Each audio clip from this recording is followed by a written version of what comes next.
अब हम जल्दी से एक अध्याय और कर लेते हैं, फिर लंच लेंगे, है ना।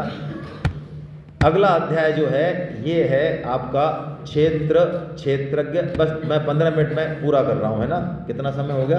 1 बजा। अभी तो 1 बजा है। अभी मैं 15 मिनट में पूरा कर रहा हूँ, चिंता नहीं करें आप। देखिए, ये गीता का सबसे कठिन अध्याय है। इसको कभी भी खाना खाने के बाद नहीं पढ़ना चाहिए, खाना खाने का मज़ा खराब हो जाएगा। हाँ, इस अध्याय को जनरली इसका नंबर खाना खाने के बाद आता है, इसलिए मैं जल्दीबाजी करके अभी पढ़ाना चाह रहा हूँ आपको। क्या है ये अध्याय? यहाँ से ज्ञान सटक चालू हो गया। आप ज्ञान के 6 अध्याय चालू हो गए यहाँ से, ठीक है, ज्ञान सटक। तो ज्ञान सटक का आधारभूत अध्याय है ये। इस बात को हालांकि भगवान पहले सांख्य योग में कह आए, इसी बात को दोबारा कह रहे हैं। आइए हम देखते हैं, पहले ये देखते हैं भगवान ने ये अध्याय कहा क्यों। मैंने कहा ना, हर अध्याय का, हर श्लोक का एक रेफरेंस है, वो दिमाग में होना चाहिए। अभी हमारी बात हुई थी, अर्जुन ने पूछा निर्गुण निराकार की उपासना करते हैं कि सगुण साकार की उपासना करते हैं, उनमें सर्वश्रेष्ठ क्या बताया भगवान ने? सगुण साकार। अब मान लो कोई व्यक्ति निर्गुण निराकार से जाना चाहता है, हो सकता है, ऐसे होते बहुत कम है लेकिन हो सकता है भाई, क्योंकि लिफ्ट का रास्ता है ना।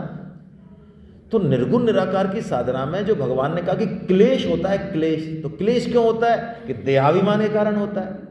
हमने अपने आप को शरीर मान रखा है। तो यदि ये देहाभिमान हट जाए तो भगवान कहते हैं फिर ये लिफ्ट का रास्ता है, 1 सेकंड में ऐसे जाता है, ऐसे चुटकी बजाते काम होता है। जनक जी के गुरु है अष्टावक्र, उन्होंने कहा कि ब्रह्म ज्ञान तो तत्क्षण होता है ना। हाँ, कि तत्क्षण होता है। कैसे होता है? कि शिष्य आप जैसा हो और गुरु मेरे जैसा हो तो हो जाएगा। हाँ, तो उन्होंने कहा घोड़े में चढ़े, वो घोड़े के रकाब होती है ना, दोनों तरफ से पैर फंसाते, एक रकाब में पैर फंसा के उछले और दूसरे रकाब में जब तक पैर गया, इतने में तत्व ज्ञान करा दिया अष्टावक्र जी ने। हाँ, ये ऐसा ही अध्याय है। क्या है इस अध्याय का नाम? समझते हैं हम। क्षेत्र, क्षेत्रज्ञ, विभाग, योग। क्षेत्र क्या है? क्षेत्र वो है जो बदल रहा है लगातार। शरीर बदल रहा है, संसार में जो कुछ भी है वो सब बदल रहा है। अच्छा, जो बदल रहा होता है उसको देखता कौन है?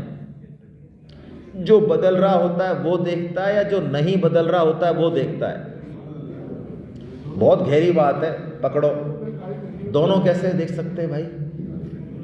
जो बदल ही गया, आप पिक्चर देखने गए, आप सुन, महावीर जी मत करो यार। जो पिक्चर देखने गए आप, ठीक है, और 1.5 घंटे में आप आ गए उठ के, और एक भाई साहब 3 घंटे में उठ के आए। अब मैं आपसे पूछ रहा हूं, 1.5 घंटे बाद का सीन कौन बताएगा? 1.5 घंटे वाला बता देगा? वो तो खुद ही बदल गया। तो अब हमारा शरीर इतना सा था, अब इतना बड़ा हुआ, जवान हुए, किशोर हुए, अब बूढ़े हो गए। ये परिवर्तन देख कौन रहा है? कोई है जो नहीं बदल रहा, हम ही है वो। हम कहते हैं ना, ये फोटो, अरे ये फोटो देख, ये तेरे पापा जी गोद में बैठा है ना चुन्नू, ये तू है, ये तू है चुन्नू, चुन्नू, अच्छा ये मैं हूँ। और ये जो इसकी गोद में ये पीली शर्ट पहन के, ये तू है मुन्नू, तू, अच्छा ये मैं हूँ क्या? बताओ, अब आपकी शक्ल चुन्नू मुन्नू से मिल रही है क्या? तो फिर आप कैसे कह रहे हो ये मैं ही हूँ? क्योंकि कोई है जो बदला, वो क्षेत्रज्ञ है। वो कौन है? वेद को जानने वाला वेदज्ञ, ऐसे ही क्षेत्र को जानने वाला क्षेत्रज्ञ। हम क्षेत्र नहीं है, हम कौन है? क्षेत्रज्ञ। ये शरीर हम नहीं है। क्यों? ये कहता हूं, मैं कहता हूं ये चश्मा है मेरा, चश्मा, तो मैं चश्मा हूं क्या? चश्मा मेरा है, शरीर मेरा है, मैं शरीर हूं क्या? ना, शरीर नहीं हूं। भगवान ने यही बात इस अध्याय में समझाई कि क्षेत्र और क्षेत्रज्ञ विभाग, यानी ये दोनों अलग अलग है। वाह! जैसे ही इनको अलग अलग महसूस करेंगे तो भगवान कह रहे हैं योग हो जाएगा मेरे से। यानी ये शरीर हम नहीं हैं, हम शरीर को जानने वाले। ये भगवान ने यहाँ पे ये बात कही इन श्लोकों में। अर्जुन तू शरीर नहीं है, इदम शरीरम, ये कहा भगवान ने, तू इसको जानने वाला है। और भगवान ने कहा ये ज्ञान सबसे जरूरी ज्ञान है। ये ज्ञान यदि किसी ने नहीं लिया उसने कुछ नहीं किया जीवन में। कैसे लें? तो भगवान ने कहा मैं तेरे को कुछ साधन बताता हूँ। क्या साधन बताए भगवान ने? 20 साधन बताए। हम 1-2 साधनों पे चर्चा करेंगे बस। देखिए, यदि किसी को ये पता लग जाए, ऐसे ज्योतिषी के पास कोई पहुंच जाए और वो ज्योतिषी को, अरे भाई साहब आप क्या हो गया? अरे नहीं यार, रहने दो। नहीं क्या बात है यार, बताओ सर। अरे यार आपके ये माथे को देख के अब आपके पास 3-4 दिन है बस।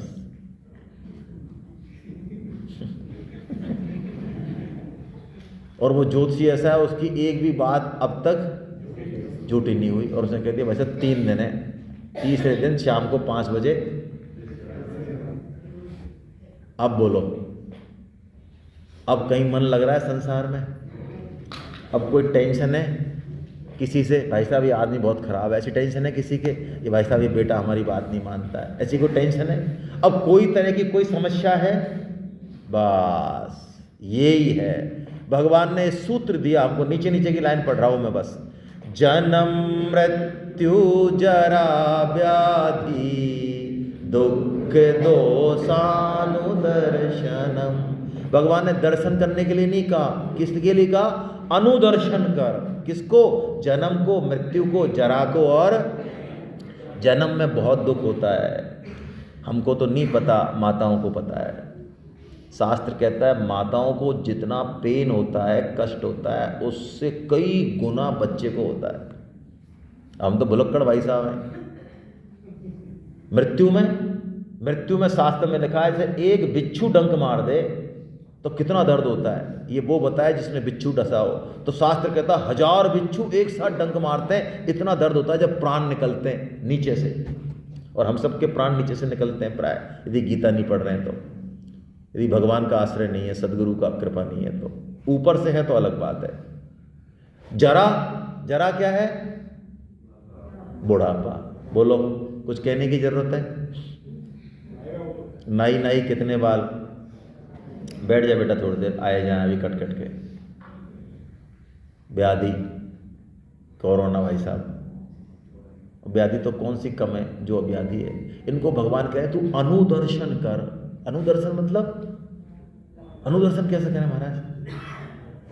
जैसे सिद्धार्थ ने किया था। सिद्धार्थ के लिए भविष्यवाणी थी कि या तो ये चक्रवर्ती सम्राट बनेगा या महान सन्यासी बनेगा। तो पापा जी ने क्या किया उनके ने?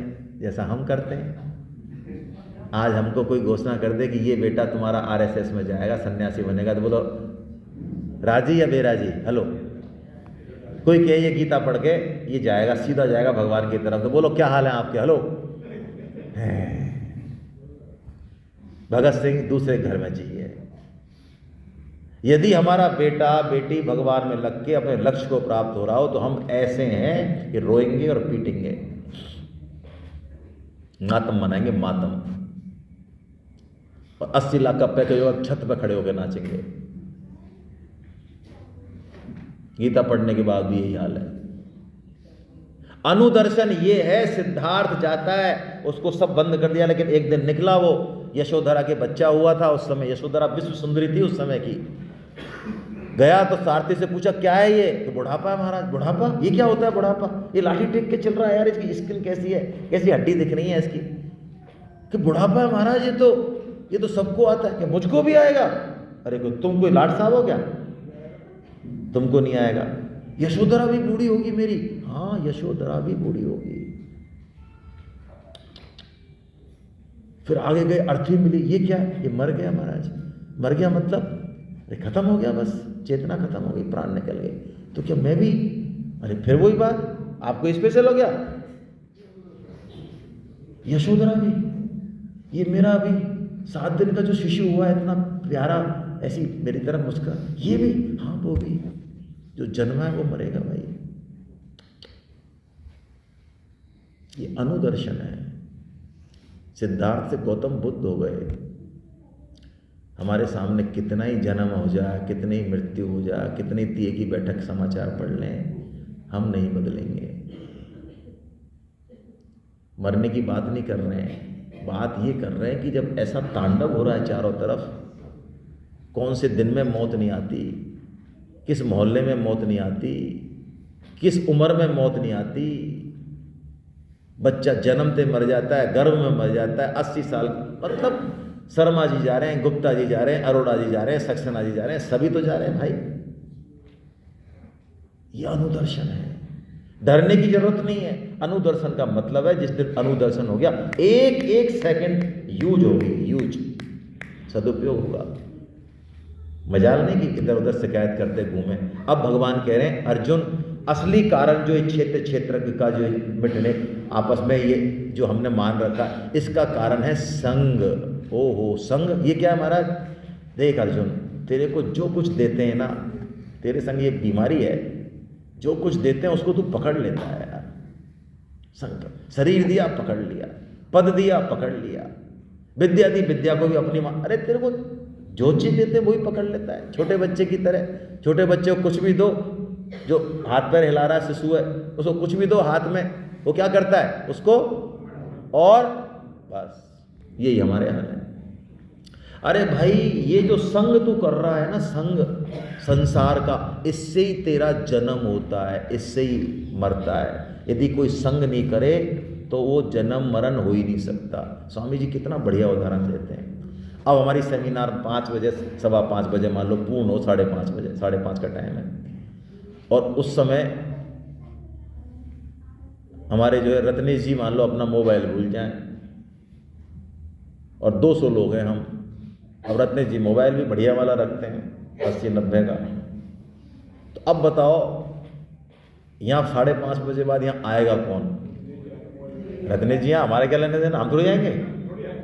तो अब हम जब जा रहे हैं इस संसार से, उस समय यदि कोई भी आसक्ति, कामना, हमारी बहू, हमारी बेटी, हमारा घर, हमारा बुल्लू लुल्लू, ये क्या है, ये काम करना था, ये भोग भोगना था, ये गाजर का हलवा खाना था, ये खीर खानी थी, यदि ऐसी कोई कामना रह गई, ये महल बनाना था, तो बोलिए आना है कि नहीं आना है? आना है। और मान लो कोई कामना नहीं है, प्रभु प्रेम में सरोवार होके जा रहे हैं, तो अब आना है। अब क्यों आना है? बस ये पकड़ है। भगवान ने कहा अर्जुन जो इसको समझ गया बस वही ज्ञान चक्षु वाला है, ऐसा भगवान ने कहा है ना। क्षेत्र क्षेत्रज्ञ योर एवं अंतरम ज्ञान चक्षुषा, वही ज्ञान चक्षु है।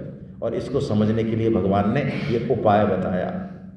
सुन के, श्रवण करके भी तू मेरी प्राप्ति कर सकता है। जरूरी नहीं है तेरे को पढ़ना आए, जरूरी नहीं है तेरी बुद्धि बहुत ज़्यादा तेज हो, ज्ञान योग को, सांख्य योग को समझे ना।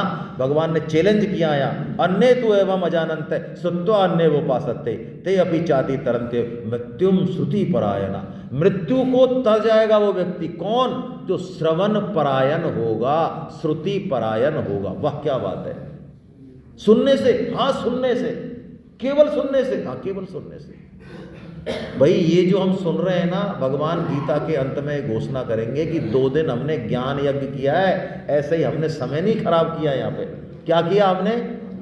और भगवान आप पढ़ लें 4.24 से 4.32 तक 14 तरह के यज्ञों का वर्णन करते हैं। वो सब द्रव्य यज्ञ है, यानी आपने संसार में जितने भी शुभ कर्म परोपकार कर्म किए, अश्वमेध यज्ञ कर लिया हो बोलिए आपने, वो सब क्या है? द्रव्य यज्ञ है। और भगवान ने घोषणा कर दी कि द्रव्य यज्ञों से ज्ञान यज्ञ श्रेष्ठ है। बोलो हमारा क्या हो गया? सुनने से भी भगवान कहते तुम मुझे ही प्राप्त। लेकिन सुनने का मतलब क्या है? यहाँ शब्द आया है, श्रुति, श्रवण। श्रवण में और सुनने में फर्क है। क्या फर्क है? श्रवण क्या है मैं बताता हूँ। आप 3 दिन से भूखे हो और अब आई थाली आपके सामने, जैसे कि अभी हमको थाली दिख रही है गार्डन में। अब आप बैठे, 3 दिन के भूखे हो आप, सोचो 3 दिन भूखा रहेगा वो समझेगा भूख क्या होती है। अभी तो हम तो भूखे ही नहीं रहे कभी। भूखे, अब आपने बढ़िया से कोई चीज़ थी उठा के खाने लगे रसगुल्ला, इतने में आपका कोई भाई, आपका कोई दोस्त आया, एकदम से उसने हाथ मार दिया, मत खा, जहर है इसमें। अब बोलो, खाओगे? अब भगवान चीख चीख के कह रहे हैं ये संसार दुखालय है, यहाँ सुख की आशा मत कर, ये परिवार, ये देश समाज हमेशा रहने वाला नहीं है, तू असली काम कर जो मेरे लिए आया है, वरना तेरे यहाँ पे कुछ नहीं होगा तेरा। सुन रहे हैं हम? सुन रहे हैं? हाँ, सुन रहे हैं तो श्रवण श्रुति परायण है, हो जाएगा काम। हरे कृष्णा, हरे कृष्णा। चलिए साहब, अब जो है असली बात करते हैं।